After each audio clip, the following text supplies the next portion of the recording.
합니다. 시작. 믿음이 오기 전에 우리는 율법 아래 매인 바 되고 계시될 믿음의 때까지 갖추었느니라. 이같이 율법이 우리를 그리스도께로 인도하는 초등교사가 되어 우리로 하여금 믿음으로 말미암아 의롭다함을 얻게 하려 함이라. 믿음이 온 후로는 우리가 초등교사 아래 있지 아니하노다. 너희가 다 믿음으로 말미암아 그리스도 예수 안에서 하나님의 아들이 되었으니 누구든지 그리스도와 합하기 위하여 세례를 받은 자는 그리스도로 옷 입었느니라. 너희는 유대인이나 헬라인이나 종이나 자연이나 남자나 여자나 다 그리스도 예수 안에서 하나님이니라. 너희가 그리스도의 것이면 곧 아브라함의 자손이요 약속대로 유업을 이을 자니라. 아멘.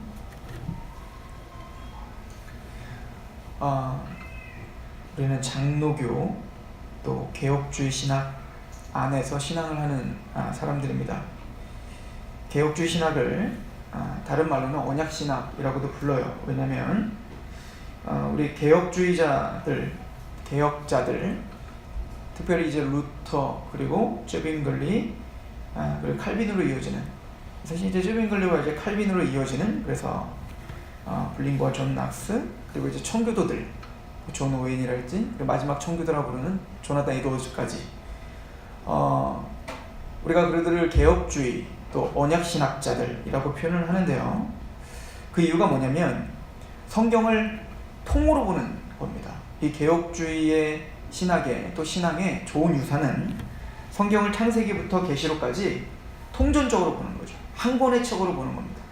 성경이 한 하나님을 또 한 복음을 또 한 교회를 한 예수를 전하고 있다는 것을 이야기하기 위해선 창세부터 계시록까지 언약으로 관통되어 있다라고 하는 것을 인정할 수밖에 없죠. 그래서 개혁주의 신학은 보통 이제 조직 신학을 하든 성경 신학을 하든 중요한 삼중 구조를 먼저 좀 강조를 해요. 성경을 연구할 때 우리는 세 가지를 강조하는데요. 구속 언약이라는 게 있고, 그 다음에 행위 언약이라는 게 있고, 그 다음에 은혜 언약이라는 것이 있어요. 이거는 개혁주의 신학자라면 아마 이 구조를 토대로 모든 신학을 전개해 갈 겁니다.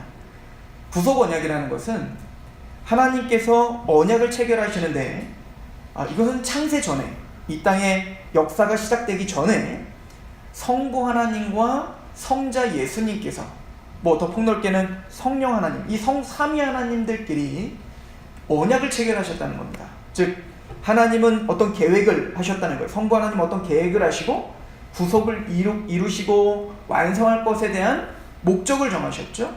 뜻을 정하셨죠. 그리고는 그 뜻을 이루기 위하여 아들 되시는 하나님, 즉 예수 그리스도께서 육체를 입고 이 땅에 오실 것이며 십자가에 죽으실 것이고 마침내 그래서 구속을 완성하고, 그래서 택함받은 하나님의 백성들, 창세전에 택함받은 그 백성들을 구원하여 이제는 하늘과 새 땅, 새하늘과 새 땅, 이제는 모든 만물까지도 다 회복하게 하는 그 구속의 완성을 이미 역사가 시작되기 전부터, 창세 전에 이미 계획하시고 언약을 체결하셨다. 이것을 우리는 믿어요. 예정론과 연결이 되겠죠. 에베소서랄지 또 여러 구절들에 우리가 부인하지 못할, 그래서 성부, 성자, 성령 하나님께서 서로 언약을 체결하시고 어떤 목적을 정하셨다는 것을 성경은 가르쳐주죠.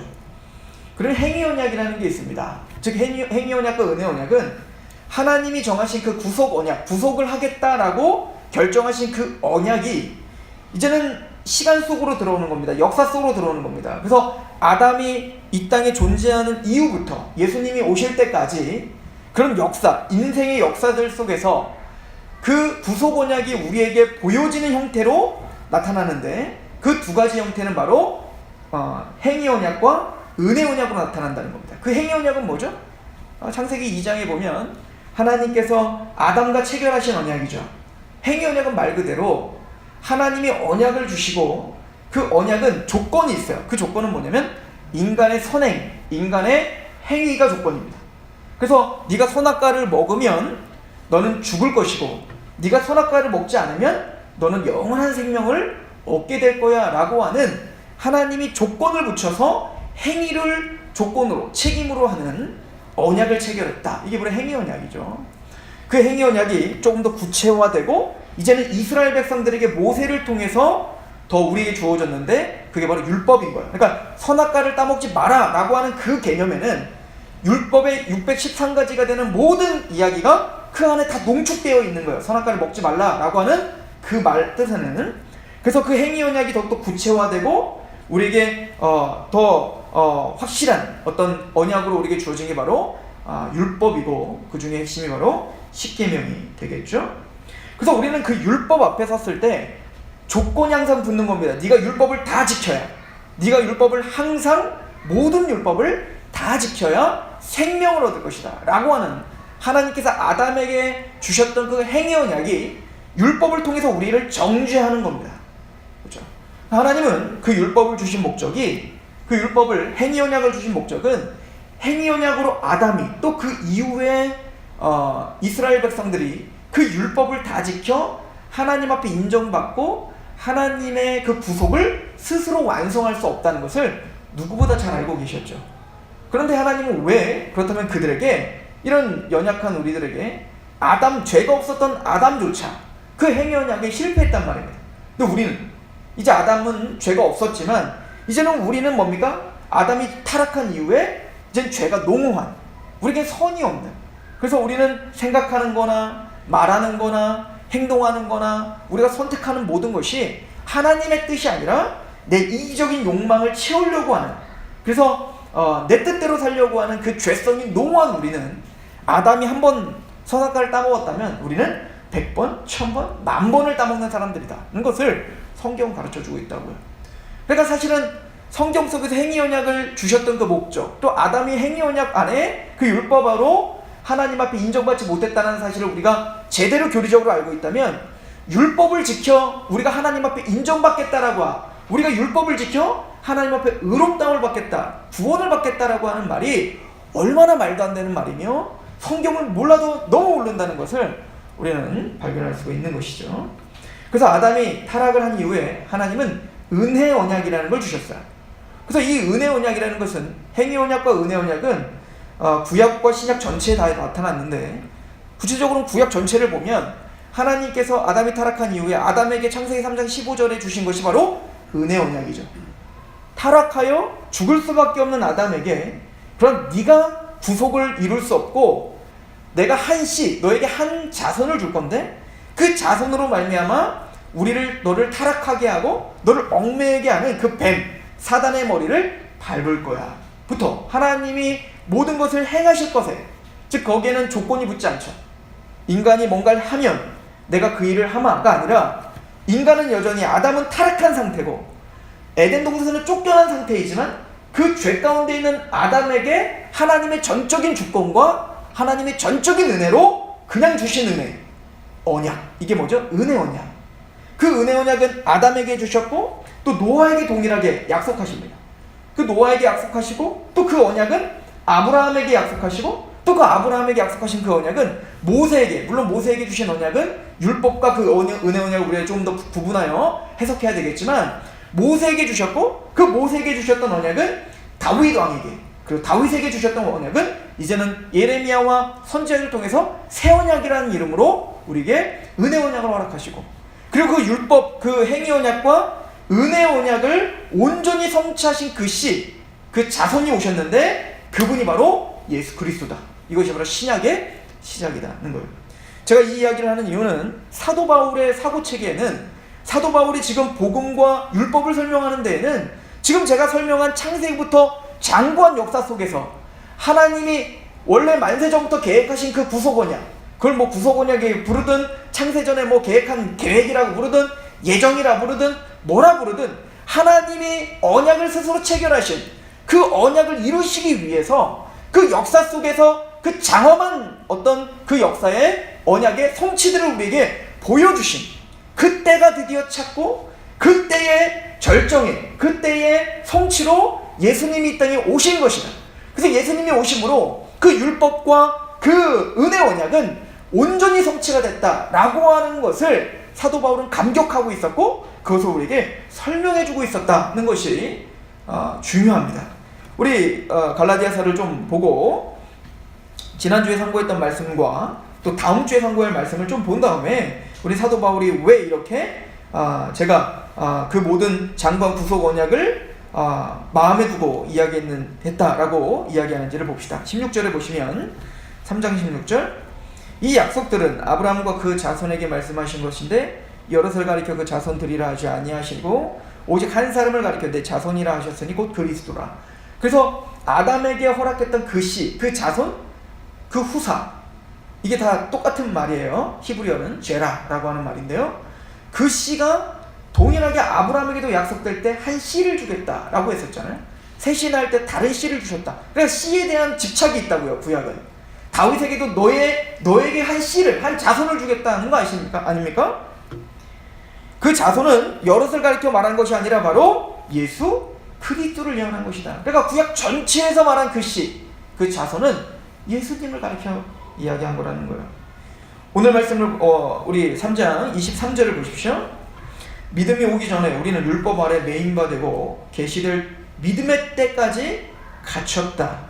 이같이 율법이 우리를 그리스도께로 인도하는 초등교사가 되어 우리로 하여금 믿음으로 말미암아 의롭다함을 얻게 하려 함이라. 그래서 뭐라고 말하죠? 오늘 본문에 믿음이 오기 전에 우리는 율법 아래 매인바 되고 계시될 믿음의 때, 그 때가 너무 중요해요. 이 때가 어떤 때일까요?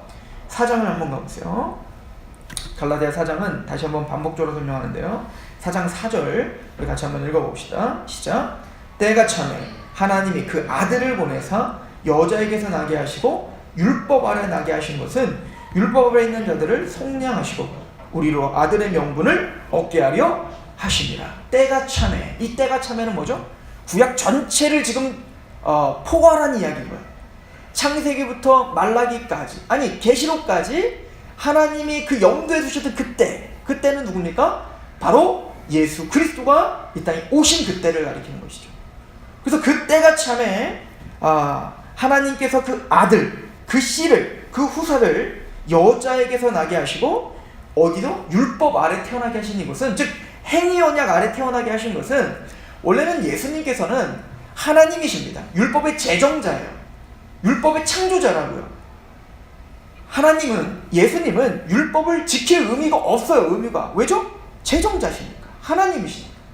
그런데 그 하나님이신 예수님이 역사 속에 등장하셔서 우리와 똑같이 여자의 몸에서 태어나신 이유가 뭐라고요? 율법 아래 태어나기 위함이라는 거예요. 이미 갈라디아서, 로마서를 통해서 우린 배웠어요. 율법 아래 태어난다는 게 뭐죠? 심판받고 정죄받는다는 얘기입니다. 율법을 다 지킬 수 있는 자가 없다는 얘기인 거예요. 그런데 예수님은 이 땅에 율법 아래 태어나셔서 그 심판과 저주 아래 태어나셨지만, 예수님은 우리와 다르게 그 율법, 행위 언약을 온전히 만족시키신 거죠. 그리고 행위 언약을 온전히 만족시키실 뿐만 아니라, 우리는 행위 언약, 율법을 지키지 못하고 죄 가운데 있는데 우리의 저주를 예수님께서 십자가에 담당하심으로, 우리의 저주를 예수님이 대신 담당하심으로 은혜 언약을 성취하셨죠. 예수님은 율법을 다 지키심으로 행위 언약을 성취하셨을 뿐만 아니라, 율법을 성취하셨을 뿐만 아니라 다 이루었다라고 하나님의 의를 만드셨을 뿐만 아니라, 예수님의 십자가는, 즉 우리가 자격 없고 율법을 지키지 못했고 여전히 지옥에 갈 수밖에 없는 우리를 대신하여 저주를 받은 바 되사, 십자가에서 저주를 받은 바 되사 우리에게 그 하나님의 한량없는 사랑을 베푸심으로 그 은혜가 무엇인지를 우리에게 성취하셨죠. 그래서 하나님이 자격 없는 자를 의롭다 하시겠다라고 하신 그 은혜 언약도 십자가에서 다 성취가 됐죠. 즉 하나님이 우리에게 약속하신 행위 언약과 구속 언약, 은혜 언약을 예수님 한 분이서 다 성취하시고 완성하셨다. 이것이 성경 전체의 메시지죠. 우리는 율법과 복음을, 율법과 언약을 균형 있게 상고해야 됩니다. 사도 바울은 지금 그거에 대해서 굉장히 심혈을 기울이고 있다는 걸 우리는 볼 수가 있죠. 우리 지난주에 모세에게 율법을 주신 분도, 또 아브라함에게 은혜 언약을 주신 분도 한 분 하나님이다는 거예요. 율법이 거짓되고 율법은 뭔가 잘못된 게 아니라, 율법은 거룩하고 율법은 좋은 건데 그 율법을 지키지 못하는 우리가 잘못된 거죠. 우리의 죄가 잘못된 거란 말입니다. 그죠? 그래서 율법과 복음은 다 거룩하고 하나님이 우리에게 주신 사랑이며 은혜다라고 하는 것입니다. 그래서 그 율법과 복음은 항상 같이 갑니다. 어떻게 같이 간다는 얘기입니까? 구원받을 때 율법과 복음이 같이 우리에게 필요하다는 얘기예요? 아니에요. 우리는 복음만 필요하고 믿음으로만 구원받는 거예요. 그러나 그 믿음이라는 것, 그 믿음이라는 것이 우리에게 생성되기 위해서, 그 믿음이 우리에게 주어지기 위해서 하나님은 그 율법을 통해, 행위 언약을 통해서 우리에게 뭔가 일을 하셨다는 겁니다. 하나님이 왜 아담에게 은혜 언약을 주시기 전에 행위 언약을 주셨을까요? 행위 언약이 필요하니까요. 아담은 스스로 그 행위 언약 속에서 선악과를 따먹음으로 자신이 얼마나 무력한 자인지를 깨달아야 됐다고요. 그 말씀 앞에 서서, 율법 앞에 서서 자신이 얼마나 하나님 앞에 자격이 안 되면 그 영생은 내 스스로 내 어떤 지혜로 나의 어떤 노력으로는 얻어낼 수 없다는 것을 철저히 깨달아야 됐습니다. 그리고는 하나님의 은혜 언약만을 붙잡는 심령을 그 율법이 만들어주고 있다는 것이죠. 복음으로 가기 전에, 언약으로 가기 전에 우리는 행위 언약, 즉 율법을 통과해야 된다는 거예요. 근데 오늘날 우리의 문제는 그 율법과 행위 언약에 하나님이 주신 그 목적과 우리의 죄를 깨닫게 하신다는 그 로마서의 그 목적 말입니다. 그 목적과 그 의도를 이해를 하지 못한다는 겁니다. 하나님의 율법 앞에 서본 적이 없는 겁니다. 그래서 예수님을 믿는다고 하지만 피상적으로 믿고 있는 것이죠. 성경은 그 율법을 통하여 철저히 심령이 가난하길, 우리의 높아진 마음이 부서지길 원하는 겁니다. 부서지고 그리고 뭡니까? 그 복음 앞에 간절한 마음으로 나갈 수 있도록 도와주는 것, 이것이 바로 율법의 주님이 우리에게 주신 목적이다는 거예요. 그 얘기를 23절에 이렇게 하고 있는 겁니다. 믿음이 오기 전에 우리는 율법 아래 매인바 되고 계시될 믿음의 때까지 갇혔다. 믿음이 오기 전까지. 그래서 우리는 뭐에 매여 있어야 돼요? 율법과 그 율법의 두려움 속에서 매여 있게 하셨다는 거예요. 이 매이다라고 하는 감옥에 갇혔다는 얘기인 거예요. 뭔가에 감옥에 갇히고 답답하고 나를 속박하고 있는 어떤 율법의 속박 가운데 그렇게 우리를 갇히게 했다는 거예요. 어느 때까지? 믿음의 때가 올 때까지. 율법은 필요 없는 게 아니라 필요합니다. 믿음을 주기 위한, 우리의 어떤 자아를 깨트리기 위한, 또 우리가 얼마나 하나님 앞에 무능력하고 무력한 자인지를 알게 하기 위한, 우리 장로교 교리 중에 첫 번째 5대 칼빈 5대 교리 중에 첫 번째 뭐예요? 전적 부패예요. 이것을 이해하지 못하면 그 나머지 이중 예정, 견인, 불강력적 은혜, 이 모든 게 이해가 가지 않아요. 내가 얼마나 부패한 사람인 걸 알지 못하는 상태에서는 하나님의 불강력적 은혜가 얼마나 큰 것인지, 그 은혜 언약이 얼마나 값진 것인지 알지 못한다고요. 그런데 우리가 전적 부패를 했다는 걸 뭘로 다 깨달을 수 있죠? 율법이 없이는 우리가 전적 부패했다는 걸 깨달을 수가 없는걸요? 믿음이 오기 전에 우리는 율법 아래 매인바 되고 계시될 믿음의 때까지 우리는 갇혀 있었던 겁니다. 그래서 또 다른 말로 사도 바울은 24절에 이렇게 표현하고 있죠. 율법을, 이같이 율법이 우리를 그리스도께로 인도하는 초등교사가 되어 우리로 하여금 믿음으로 말미암아 의롭다함을 얻게 하려 함이라. 믿음으로 말미암아 의롭다함을 얻는 거예요. 그런데 그 믿음으로 말미암아 의롭다함을 얻게 하기 위하여 율법은 우리의 초등교사가 되었다는 거예요. 우리를 얽매고 엄격하게 우리를 제어하는 초등교사. 이 초등교사라는 것은 가정교사를 말하는 겁니다. 1대1로 딱 붙어가지고 어떤 아버지가 아들을 아들답게 만들기 위해서 이제는 그 초등교사를, 그냥 양육자를 붙이는 거죠. 근데 그 양육자가 그 주인의 아들이라고 하여 항상 사탕만 주는 게 아니란 말이에요. 그 초등교사들은 엄격했단 말입니다. 그게 본분이었어요. 그래서 그 자녀가 자녀답게 만드는 것, 귀족답게 만들고 왕답게 만드는 것이 이 초등교사의 직무였어요. 거기에는 온정과 사랑이 아니라 엄격함이 있었단 말입니다. 그래서 초등교사의 예전에 그림에 보면 이런 게 있다고, 회초리를 두고 있었다는 거 아닙니까? 채찍 이런 거. 그런데 바로 율법이 우리의 그런 초등교사가 된다는 것입니다. 그렇죠? 두 가지를 설명했죠. 우리는 감옥에 갇힌, 율법을 감옥으로 비유하고 또 율법을 초등교사, 엄격한 가정교사로 비유를 하고 있죠. 즉 우리는 뭔가 율법에 얽매이고 두려워하고 또 엄격한 율법의 잣대 앞에 우리는 우리를 바라보게 되는 거예요. 거기에는 심판만 있고 거기에는 두려움만 있을 것입니다. 그런데 그 율법 앞에 매인받은 우리를 해방시켜 주시고 자유함을 주신 게 바로 그리스도다, 복음이다 라고 선포를 하고 있습니다. 그래서 25절은 이렇게 말합니다. 믿음이 온 후로는 우리가 초등교사 아래에 있지 아니하도다. 너희가 다 믿음으로 말미암아 그리스도 예수 안에서 하나님의 아들이 되었으니, 이렇게 말을 하죠. 즉 예수님으로 말미암아 우리가 해방됐습니다.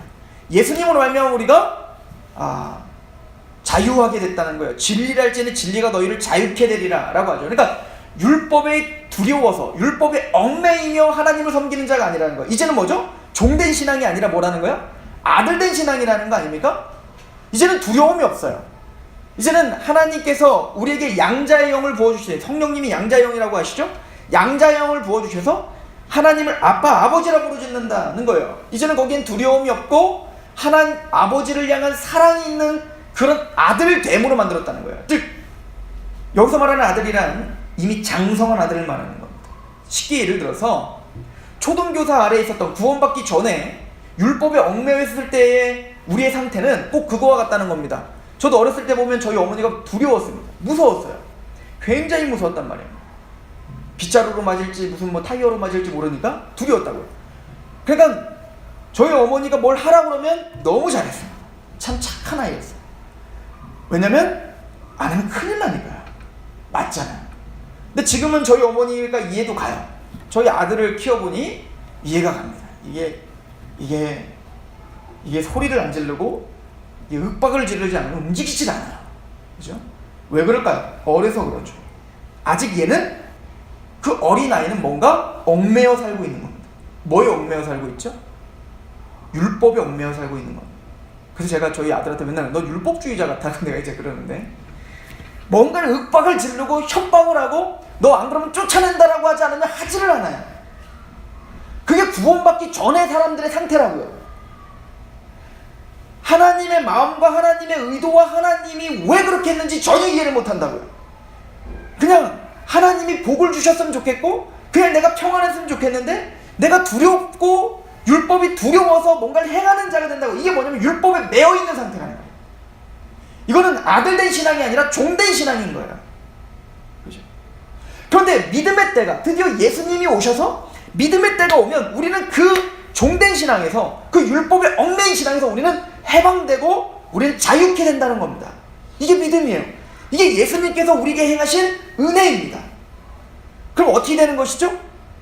진짜 아들이 된 겁니다. 어떤 아들? 이제 저는 장성하여서 저희 어렸을 때 두려운 마음으로 저희 어머니에게 전화하고 저희 어머니에게 말을 잘 들었던 그런 마음으로 저희 어머니에게 잘하지 않습니다. 저희 어머니가 저를 때릴 거라고 생각하지 않아요. 지금 그게 두렵지도 않습니다. 그러나 우리 어머니가 이제는 사랑스러워졌기 때문에 그렇습니다. 우리 어머니가 무엇을 나를 향한 그 사랑이 무엇인지 이제 알았어요. 이걸 우리는 철이 든다라고 이야기해요.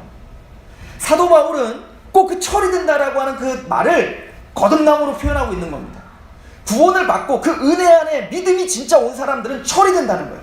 그래서 아버지를 깨닫고 아버지의 사랑을 알게 된다는 거예요. 이걸 다른 말로 마음의 할례라고 말하는 거죠. 그러니까 사도 바울은 지금 갈라디아 교회에게 그렇게 말하는 것 같아요. 너희가 할례를 받아, 율법에 얽매여 할례를 받아 구원받는다고 이야기하냐? 그 할례가 진짜 할례가 아니란 말이야. 로마서에는 분명히 뭐라고 하죠? 육적인 할례가 아니라 마음의 할례가 진짜 할례라고. 근데 그 마음의 할례가 뭔데요? 철이 드는 거예요. 믿음인 거예요. 그 믿음으로 말미암아 마음의 할례가 생기는 거예요.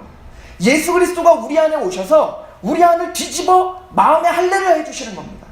신명기 30장은 뭐라고 말합니까? 마음의 할례는 마음을 다하고 뜻을 다하고 목숨을 다하여 주 하나님을 사랑하라는 거예요. 이걸 누가 하셨다는 겁니다.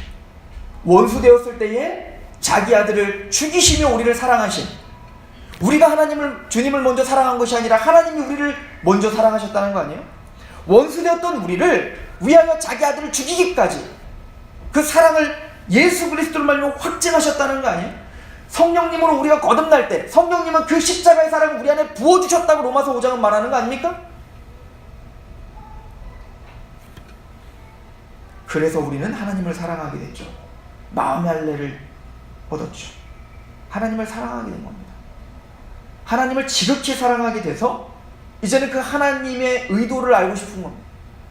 그 하나님의 목적을 알아요. 우리에게 왜 율법을 주셨는지, 하나님이 왜 우리에게 십계명을 주셨는지, 왜 하나님이 우리에게 이렇게 살으라고 말을 했는지, 우리가 오늘 못 사는 것과 그렇게 살지 못하는 연약함이 있다는 건 우리도 오늘도 인정을 하지만, 그럼에도 불구하고 우리는 하나님이 우리에게 그렇게 행하신, 우리에게 율법을 주신 그 이제 이유를 안다고요.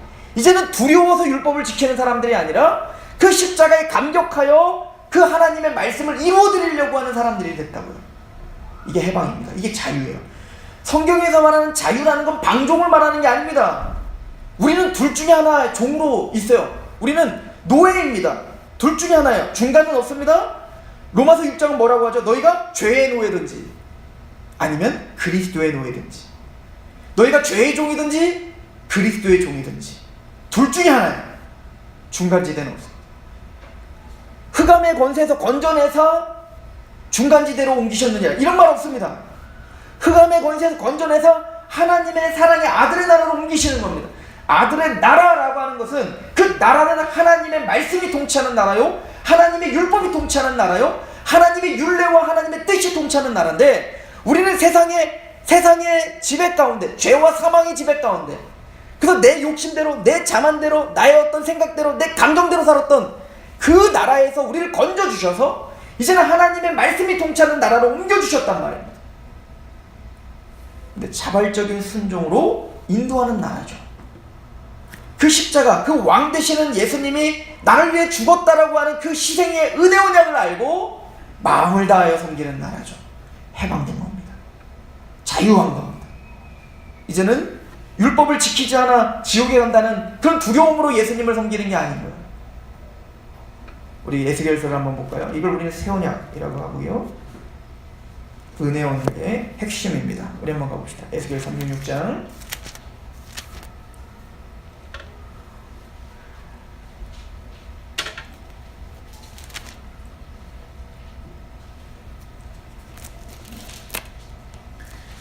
36장 24절, 선지자는 이렇게 예언을 합니다. 내가 너희를 여러 나라 가운데서 인도하여 내고 여러 민족 가운데서 모아 데리고 고국 땅에 들어가서 맑은 물을 너희에게 뿌려서 너희를 정결하게 하되 곧 너희 모든 더러운 것에서와 모든 우상 숭배에서 너희를 정결하게 할 것이며. 지금 이 본문은 예수님께서 니고데모와 이야기했던 물과 성령으로 거듭나야 된다라고 하는 모티보가 되는 본문입니다. 물을 뿌려 우리를 정결케 하고 즉 속죄하신다는 것이죠. 그리고 26절에 또 새 영을 너희 속에 두고 새 마음을 너희에게 주되 너희 육신에서 굳은 마음을 제거하고 부드러운 마음을 줄 것이냐. 그래서 에베소서 1장 13절에 너희가 구원의 말씀을 또 구원의 복음을 듣고 또한 믿어가 되는 거예요. 그리고는 성령 인치심이 있는 것처럼 그 다음에 이렇게 이어서 말하죠. 27절 그렇게 물로 정결케 하여 그 성전이 정결케 된 죄사함을 받고 우상 숭배가 제거된 상태에 굳은 마음을 제거합니다. 그래서 부드러운 마음, 하나님의 말씀을 믿는 마음을 주시겠다는 거죠. 그리고 27절 또 내 영을 너희 속에 두어 너희로 내 율례를 행하게 하리니 너희가 내 규례를 지켜 행할지니라. 새로운 성전에 먼저 속죄가 일어나고 그리고 마음의 믿음을 일으키시며 그 상태에 이제 누가 오십니까? 성령님이 오시죠. 그래서 복음이 너희에게 말로만 임한 것이 아니라 능력과 성령과 큰 확신으로 임한다. 이 말씀이 어떻게 보면 예언인 거예요. 그 예언의 성취가 바로 우리 안에 일어난 거고요. 그래서 보십시오. 28절에 다시 보시면 성령님이 오셔서 하는 역할이 뭡니까? 27절 내 영을 너희 속에 두어 너희로 내 율례를 행하게 하리니 너희가 내 규례를 지켜 행하게 되는 겁니다. 이제는 마음이 부드러워져서 하나님의 그 사랑 가운데 감격하여 그 율례를 행하도록 하시는 성령님이 계시는 거죠. 그래서 어떻게 됩니까? 28절 내가 너희 조상들에게 준 땅에서 너희가 거주하면서 내 백성이 되고 나는 너의 하나님이 되리라. 즉 우리는 사랑의 아들의 나라로 옮겨져 그의 통치를 받는 자녀가 되었다 라고 이야기를 합니다. 더 읽어볼까요?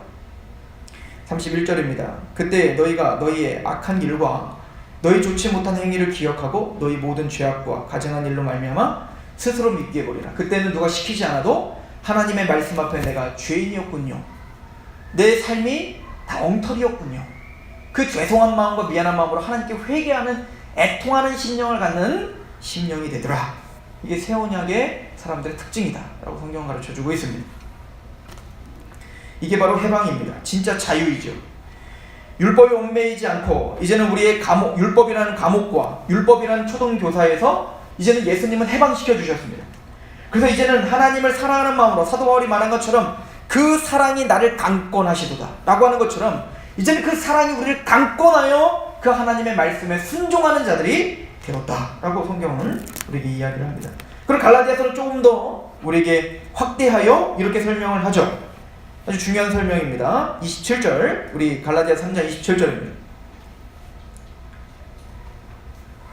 누구든지 그리스도와 합하기 위하여 세례를 받은 자는 그리스도로 옷 입었다. 그래서 제가 마음의 할례를 이야기했던 이유는 그 마음의 할례, 육적인 할례가 이제 신약 교회에 와서 이제는 성령 세례와 물 세례로 표현되고 있죠.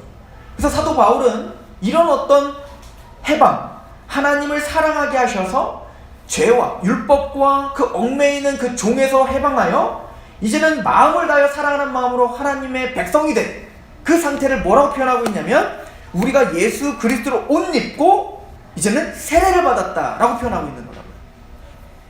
예수 그리스도로 옷 입었다는 얘기는 바로 은혜의 언약의 아주 중요한 모형이 되죠. 아담과 하와가 죄를 범하여 이제는 에덴동산에서 쫓겨나 죽을 수밖에 없게 됐습니다. 그럴 때 하나님은 창세기 3장 15절을 통해서 은혜 언약을 선포했다고 했습니다.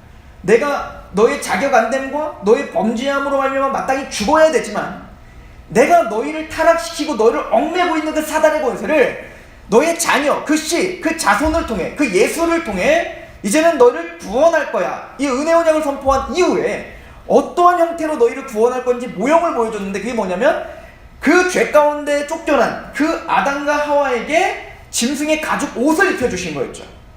즉 아담과 하와는 그 죄의 그 수치스러움을 가리기 위해서 자기가 손수 만든 옷으로 그 나무잎 옷으로 어떻게 했죠? 갈아입혔다고.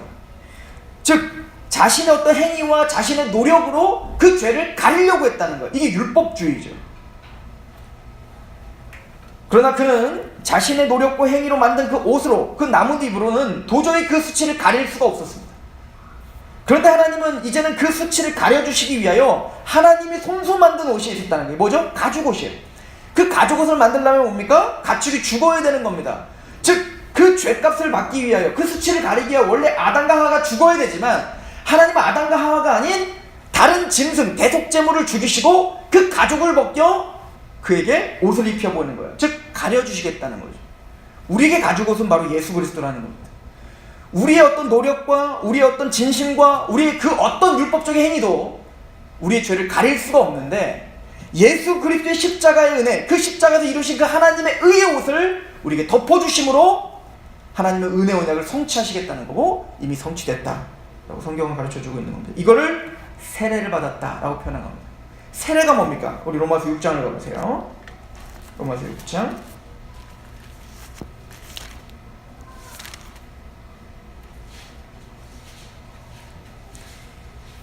로마서 6장 1절입니다.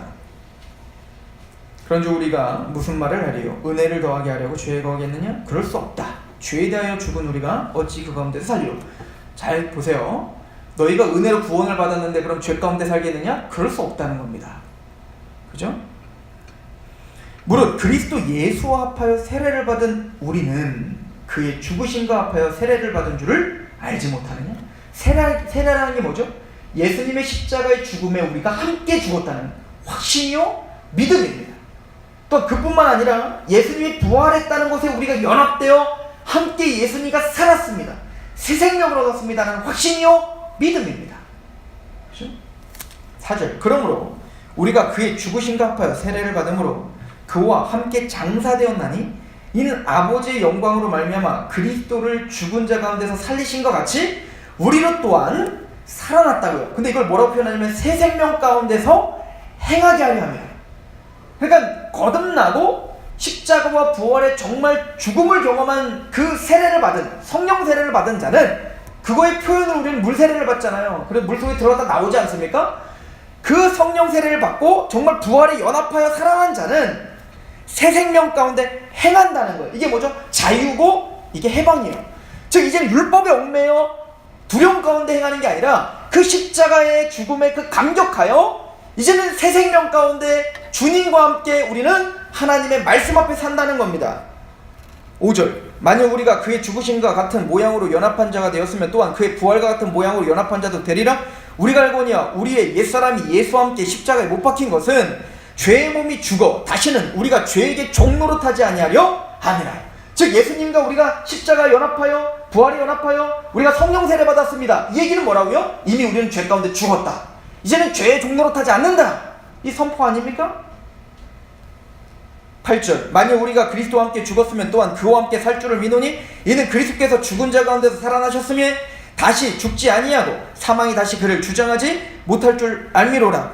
그가 죽으심은 죄에 대하여 단번에 죽으심이요 그가 살아계심은 하나님께 대하여 살아계심이니 이와 같이 너희도 너희 자신을 죄에 대하여는 죽은 자요 그리스도 예수 안에서 하나님께 대하여는 살아있는 자로 여길지어다. 그럼 우리 어떻게 됩니까? 이걸 진짜 믿는 하나님의 성도들은 어떻게 된다는 얘기입니까? 12절부터 우리 같이 읽어봅시다. 14절까지 시작. 그러므로 너희는 죄가 너희 죽을 몸을 지배하지 못하게 하여 몸의 사욕에 순종하지 말고 또한 너희의 지체를 불의의 무기로 죄에게 내주지 말고 오직 너희 자신을 죽은 자 가운데서 다시 살아난 자같이 하나님께 드리며 너희 지체를 의의 무기로 하나님께 드리라. 죄가 너희를 주장하지 못하리니 이는 너희가 법 아래 있지 아니하고 은혜 아래 있습니다. 이제는 은혜 아래서 죄가 우리를 주장하지 못하도록 싸우라는 겁니다. 왜요? 우리는 죄의 종이 아니라 의의 종이기 때문에. 이게 15절부터 이제 나오는 얘기입니다. 우리는 예수님의 십자가로 그리스도로 옷 입었습니다. 즉 이신칭이 받았어요. 의롭다함을 받았습니다. 그 의롭다함을 받은 이후에 우리는 이제는 그 은혜에 감격하여 하나님의 말씀을 이루어드리고 하나님의 말씀을 지켜 내 몸을 죄에 순종하는 사욕에 순종하는 그런 불의의 병기로 들이지 않으려고 몸부림치는 자들이 되었습니다.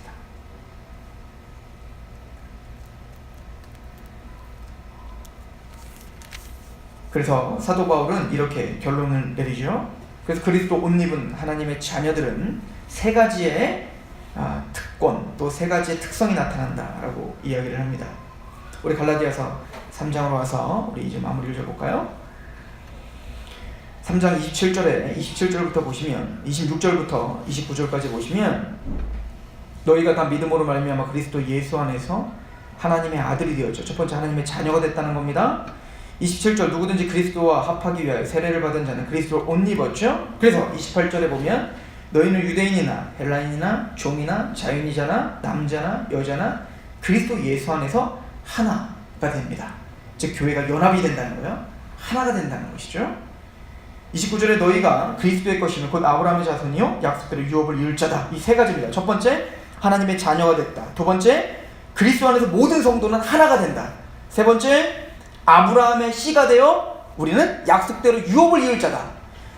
자녀가 됐다는 얘기는 은혜로 하나님을 아빠 아버지라 부르는 자가 될 뿐만 아니라 아까도 말했지만 해방되어 자유하게 되어 이제는 그 아버지의 마음을 이해하여 그 아버지의 뜻대로 살고 싶은 아들이 됐다는 겁니다. 자녀가 됐다는 거죠. 이제는 우리를 구원에서 떨어뜨릴 자가 없어요. 구원받은 하나님의 자녀가 뭔가 잘못했다고 호적파는 부모 없어요. 그런 것처럼 그러므로 그리스도 안에 있는 자는 결코 정잠이 없습니다. 하나님의 자녀된 자는 끝까지 자녀입니다. 또한 그렇게 자녀된 하나님의 백성들은 오늘 보니까 인종, 계층, 성별에 상관없이 하나가 되더라. 이걸 빌립보서에 뭐냐면 한 목적과 한 뜻을 바라보는 자가 됐다는 거예요. 생각이 다를 수 있어요. 직업이 다를 수 있습니다. 인종이 다를 수 있습니다. 계층이 다를 수 있습니다. 남녀가 생각이 다를 수 있죠. 나이가 다를 수 있습니다. 그러나 한 복음 때문에 이 감격 때문에 하나가 되고 이 감격 때문에 함께 예배드리고 이 감격 때문에 함께 교제가 이루어지는 하나가 되더라. 이게 구원받은 자의 특징이죠. 교회를 만듭니다. 연합합니다. 한 뜻을 바라봅니다. 한 목적을 향해서 달려갑니다. 또한 특권은 아브라함에게 주셨던 그 유업을 잊습니다. 영원한 새하늘과 새 땅에 대한 유업이겠죠. 또 너에게 축복하는 자는 축복하고 저주하면 저주하겠다라고 하신 하나님이 항상 동행하시겠다는 그 약속이 아브라함의 자손, 믿음으로 말미암아 아브라함의 자손 우리에게 함께 하시겠다는 것이죠. 그걸 믿는다는 것은 오늘도 아브라함의 인생이 사실은 녹록지 못한 인생을 살았지만 그 인생 속에서 정말로 아브라함을 축복하는 자를 하나님은 축복하셨고 아브라함을 저주하는 자를 저주하시며 마침내 아브라함을 축복의 통로로 사용하셔서 아브라함의 자손들이 별과 같이 많게 하시고 그 가운데 예수 그리스도가 오게 하심으로 구원의 역사, 하나님의 나라의 역사가 확장되는 것처럼 오늘 우리를 통해 하나님은 하나님의 나라를 확장하고 계시고 마침내 새하늘과 새 땅을 우리에게 유업으로 주실 것에 대한 확증을 갖고 장차 우리에게 주어질 그 영광이 지금 우리에게 당하는 고난이 좋게 비교할 수 없음을 깨달아 승리하며 그렇게 인내하는 믿음의 사람들이 될 줄로 믿습니다. 하나님 아브라함에게 주셨던 그 모든 언약, 아브라함에게 동행하셨던 그 모든 은혜 저와 여러분들에게 함께하고 있습니다. 우리는 하나님의 자녀이며 그래서 우리는 하나이고 한 목적, 한 복음 안에 그렇게 주님의 말씀을 이루어드리는 성도들이 되는 줄 믿습니다. 기도하겠습니다. 하나님 그 장구한 역사 속에서 인내하시며 오래 참으시며 드디어 때가 참에 예수 그리스도를 보내주셨고 그 아들의 죽으심으로 말미암아 택함받은 하나님의 백성들이 구원을 얻어 예배자가 되며 또 하나님 나라의 축복의 통로로 사용되는 그 놀라운 은혜 가운데 우리가 하나님을 경배하고 찬양합니다. 그 율법을 주심으로 우리가 자격 없는 자임을 깨닫게 하셨고 은혜 언약이신 예수 그리스도께서 값없이 우리에게 구원을 주심으로 그 사랑에 강권하여 오늘도 예배하고 오늘도 하나님의 말씀 앞에 순복하려고 몸부림치는 하나님 백성들을 기억하여 주옵소서. 이 교회와 하나님의 백성들을 하나님께 위탁하오니 붙잡아 주시고 보존하시며 인도하여 주옵소서. 예수님의 이름으로 감사하며 기도합니다.